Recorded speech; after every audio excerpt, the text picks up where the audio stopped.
रहीम नाज़रीन अस्सलाम वालेकुम, मैं हूँ इमरान वसीम। नाज़रीन आज 19 अप्रैल है, दिन है मंगल का और साल 2022। आज के प्रोग्राम में 3 ख़बरें आप नाज़रीन के साथ शेयर करेंगे। पहली ख़बर में हम बात करेंगे जस्टिस काजी फ़ाइज़ा के ख़िलाफ़ जो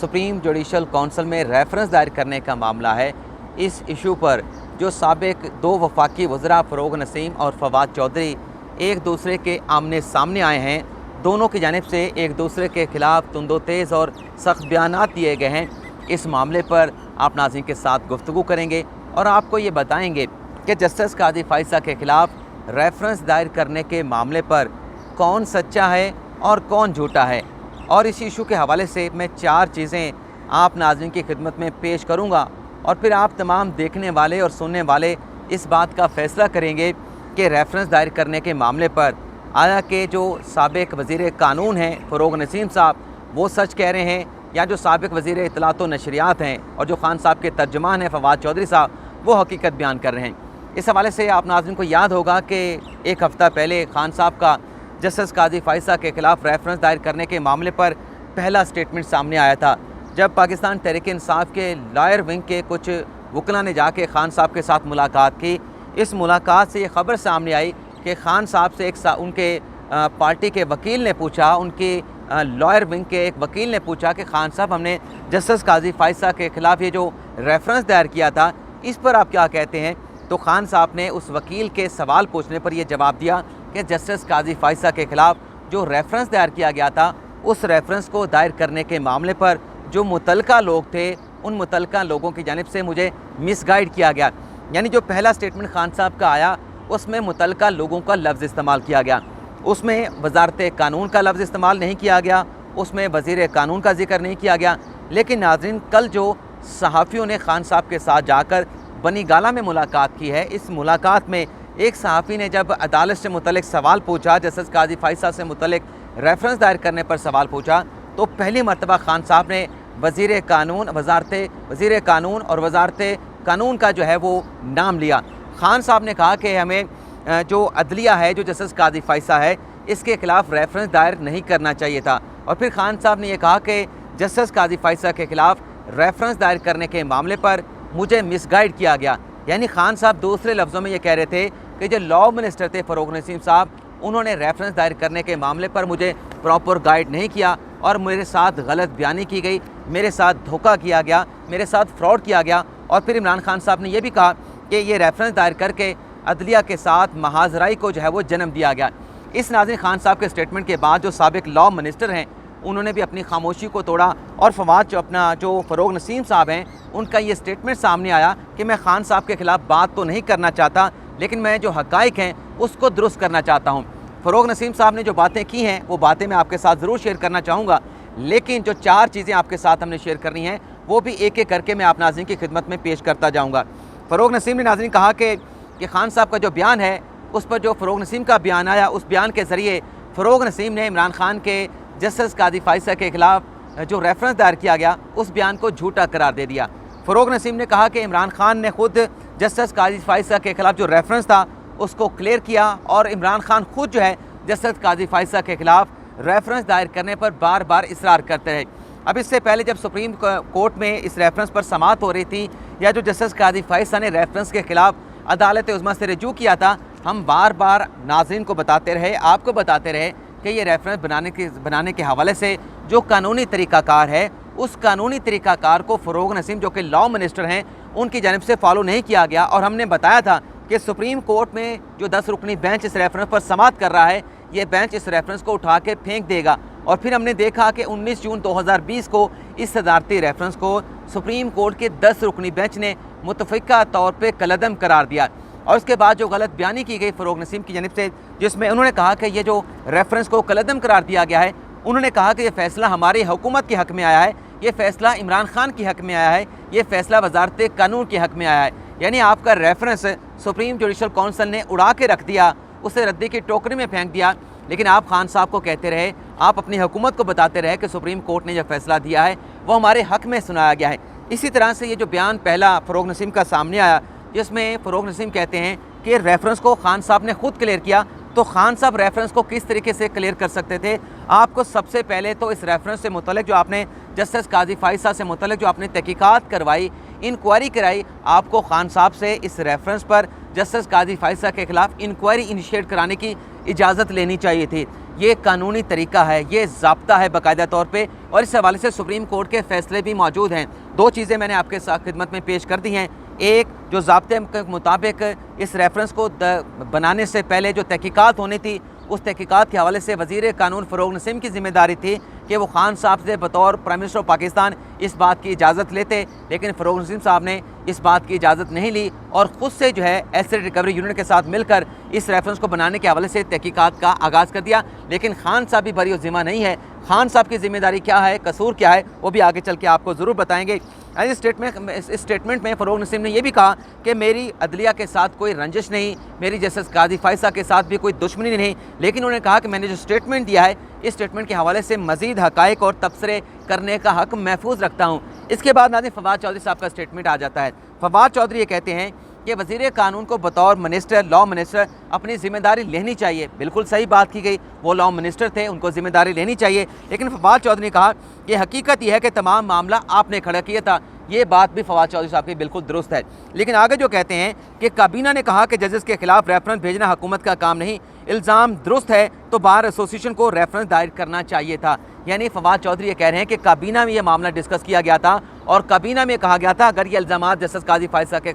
खिलाफ दुरुस्त हैं तो फिर जो बार कौंसल हैं, बार एसोसिएशन है, उनको जस्टिस काजी फाइसा के खिलाफ रेफरेंस दायर करना चाहिए। ये जो बात है नाज़रीन, फवाद चौधरी साहब जो कह रहे हैं, पहली दो बातों से हटके वो तो फवाद चौधरी साहब बिल्कुल दुरुस्त कह रहे हैं, ये बातें फवाद चौधरी साहब की दुरुस्त नहीं है। मैं इसे गलत बयानी इसलिए समझता हूँ क्योंकि इस पर फ़रोग़ नसीम का स्टेटमेंट भी आया है और अदालती फ़ैसला भी मौजूद है कि अगर काबीना में ये मामला आता, काबीना ने अगर बाकायदा तौर पर इस रेफरेंस की अप्रूवल दी होती तो फिर सुप्रीम कोर्ट का 10 रुकनी लार्जर बेंच, क्योंकि जिसने इस रेफरेंस को नाकस करार दिया था, वजह यह कही थी कि इस रेफरेंस को बनाने में जो तरीक़ाकार है, जो मैकेनिज़्म है, जो प्रोसीजर होता है, उसको फॉलो नहीं किया गया, तो इस बुनियाद के ऊपर इस रेफरेंस को उड़ा दिया गया था। लेकिन अगर वफाकी काबीना में ये मामला जाता, रेफरेंस की अप्रूवल बाकायदा तौर पे वहाँ से होती और फिर इस पर इमरान खान साहब जो है एडवाइस करके सदर मुमलिकत को भिजवाते, तो तब ये रेफरेंस मुझे नहीं लगता था कि सुप्रीम कोर्ट जो है उसका जो 10 रुकनी बेंच है इस रेफरेंस को कलअदम करार देता। ये रेफरेंस फिर सुप्रीम जुडिशल काउंसिल में ही सुना जाता।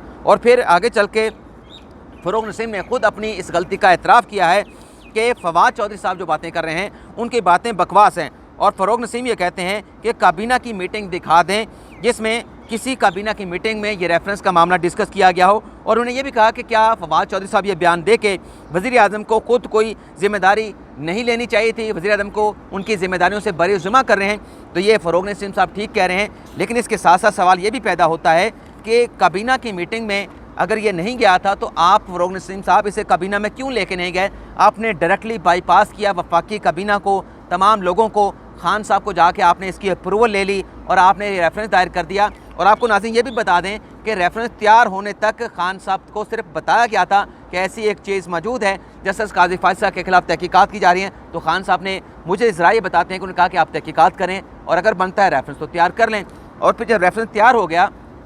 उस पर ब्रीफिंग की बजाय बाकायदा तौर पे समरी भिजवा के इमरान खान साहब को भिजवा दिया गया। अब इसकी बाकायदा तौर पे आप जो है सदारती रेफरेंस दायर करने के हवाले से आप एडवाइस सदर मुमलिकत को कर दें। लेकिन फ़रोग़ नसीम साहब से ये भी पूछा जाए कि आपने वफाकी काबीना में ये रेफरेंस अप्रूवल के लिए क्यों नहीं भेजा, आपने क्यों बाकी जो लोग थे उन्हें बाईपास कर दिया, वफाकी काबीना को बाईपास कर दिया। चलें इस बात को अगर छोड़ भी दिया जाए तो जो नज़र सानी का एक क्यूरेटिव रिव्यू का एक नया आप कंसेप्ट लेके आए थे और नज़र सानी की दरख्वास्त आपने दायर की, उस वक्त दायर की जब दरख्वास्त दायर करना नहीं बनता था, तो वो खान साहब को किसने कन्विंस किया था, वो आपने खान साहब को किस तरीके से मजबूर किया था कि हमें ये रेफरेंस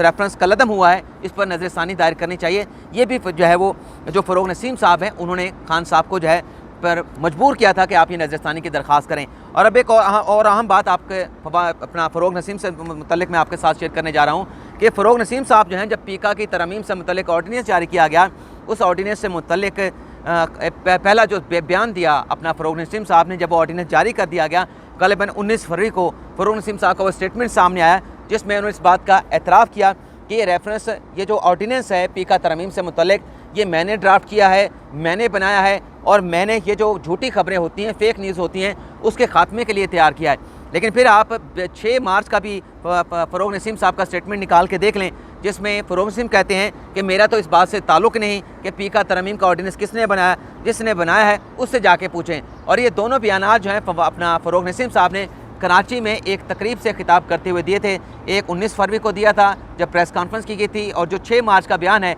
वो एक तकरीब में खिताब करते हुए दिया गया था। लेकिन बहरहाल यहाँ इसमें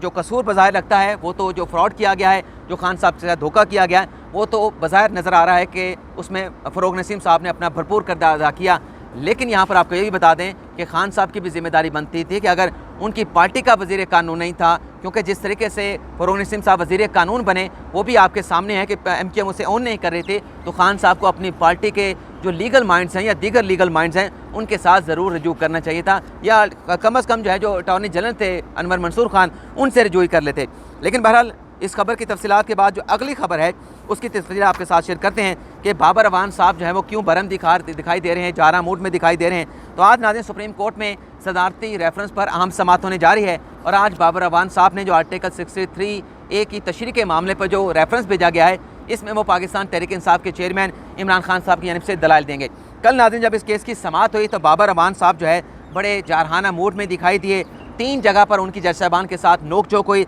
सबसे पहले तो जब उन्होंने कहा कि हमारी जो दरख्वास्त है जो मुनर्रिफ अरकान की ताहयात नाहली के हवाले से है, उसका पहला पेज देखेंगे वहाँ पे मेमो लिखा हुआ है। और जब ये कहा बाबर अवान ने तो साथ में कहा कि मैं मेमो कह रहा हूँ, मेमोगेट नहीं कह रहा, यानी मेमोगेट नहीं कह रहा, यानी बाबर अवान साहब अदालत को ताना दे रहे थे कि आपने मेमोगेट की तहकीकात करवाई लेकिन लेटर गेट की तहकीकात नहीं करवाई गई। ये लफ्ज़ नहीं इस्तेमाल किए गए, लेकिन इसका मतलब यही था। इस पर जमाल खान मंदुखेल साहब ने कहा कि आप ये चाहते हैं कि गेट को बंद कर दिया जाए, तो बाबर अवान ने कहा कि चाहते तो यही थे लेकिन आपने ऐसा नहीं किया। और फिर बाबर अवान साहब ने ये भी कहा कि इस वक्त मुल्क में ना हुकूमत है, ना कोई वज़ीर कानून है, ना अटॉर्नी जनरल है, जिस पर उसने बंदियाल साहब ने कहा, चीफ जस्टिस ने कहा कि आप अपनी दरख्वास्त पर नहीं, जो सदारती रेफरेंस है उस पर पहले जो है वो दलाइल दें। और फिर उनसे पूछा गया कि जो अटॉर्नी जनरल ने खालिद जवेद खान साहब ने इस केस में दलाइल दिए थे, क्या आप उन दलाइल को अडॉप्ट करेंगे? तो बाबर अवान ने कहा कि मैं उनके दलाइल क्यों अडॉप्ट करूँगा, वो तो कलाबाजी खा के चले गए, वो तो अपने दलाइल से हटकर एक नई समरसॉट लेके चले गए। मैं उनके दलाइल अडॉप्ट नहीं करूँगा बल्कि अपने दलाइल अदालत के सामने पेश करूँगा। तो ये नाज़रीन जारहाना एक मिजाज रवैया जो नज़र आ रहा है बाबर अवान साहब में, इसका सियासी तौर पे तो शायद कोई फ़ायदा पहुँचे पाकिस्तान तहरीक इंसाफ को, लेकिन कानूनी और आइनी तौर पे अगर इसी तरह का जारहाना मोड जो है बाबर अवान साहब ने आज की अदालती कार्रवाई में अख्तियार किया तो इसका खान साहब को जो है वो नुकसान पहुँच सकता है आइनी और कानूनी तौर पर। अब जो तीसरी खबर है कि जो विकटें गिरना शुरू हुई हैं, वो खबर क्या है वो भी आपके साथ शेयर कर लेते हैं। नाज़रीन मुरीदके से PTI के साबिक रुकने कौमी असम्बली है राहत अमानुल्लाह भट्टी, ब्रिगेडियर रिटायर्ड हैं। इनके जो छोटे भाई हैं वो मेजर रिटायर्ड कुर्बान अली भट्टी हैं। वो अपने तमाम साथियों के साथ जो है वो मुस्लिम नवाज़ में उन्होंने शमूलियत अख्तियार कर ली है। और ये नाज़रीन महज इब्तदा है, क्योंकि जो पैगाम भेजा गया है, जो पैगाम दिया गया है वो ये है कि एक पेज फट चुका है और PTI के ऊपर अब उन लोगों का हाथ नहीं रहा जिनका पहले हाथ था। इस पैगाम के बाद अब आप देखेंगे कि आहिस्ता आहिस्ता करके जैसे इलेक्शन अनाउंस होगा, मुल्क जो है वो नए इलेक्शन की तरफ जाएगा, तो लोग आहिस्ता आहिस्ता जो है वो टूट कर दूसरी सियासी जमातों में शमूलियत अख्तियार करना शुरू कर देंगे। अभी भी आपके पास जो रिकॉर्ड है आप देख लें कि जो PTI के मुनर्रिफ अरकान हैं, 155 की स्ट्रेंथ थी, उनमें से 20 मुनर्रिफ अरकान निकाल दें तो 135 की स्ट्रेंथ बाकी बचती है। तो उसमें से 123 अरकान के इस्तीफ़े डिप्टी स्पीकर कासिम सोरी साहब एक्सेप्ट करके गए थे। 12 अरकान अभी भी ऐसे हैं जिनके इस्तीफ़े एक्सेप्ट नहीं हुए और अभी भी रुकने कौमी असम्बली हैं। तो देखते हैं बहरहाल क्या होता है। आज की अदालती कार्रवाई की भी जो तफसीलात होगी वो अगले प्रोग्राम में आपके साथ हम शेयर करेंगे। लेकिन फ़िलहाल आपसे इजाज़त चाहते हैं। अल्लाह ताला आपका हामी नासिर हो, दुआ में याद रखिएगा। अल्लाह हाफ़िज़।